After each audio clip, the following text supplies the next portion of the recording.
सहरिया घुमाई रानी डर लागल लॉकडाउन के कहे जा कैसे सहरिया घुमाई रानी डर लागल लॉकडाउन में बुझलू कि ना।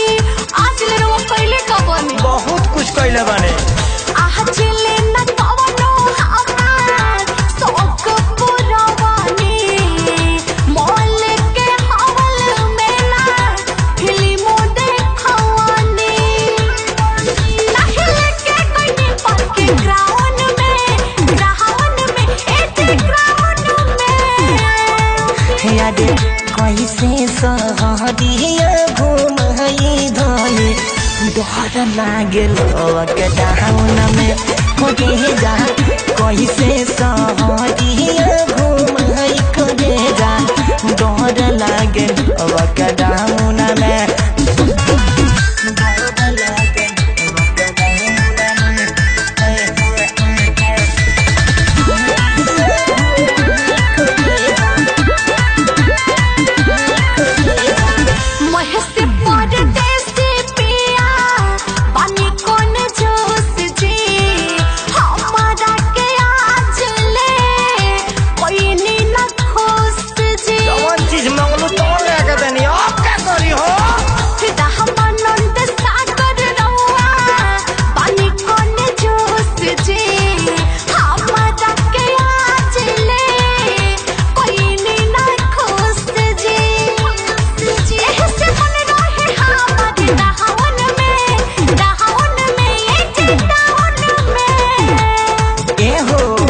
कैसे सहरिया घुमाई धनी डर लागल लॉकडाउन में रानी कैसे सहरिया घुमाई धनी डर लागल लॉकडाउन में। प्यार तुमसे गहरा लेकिन बाहर पुलिस का पहरा है।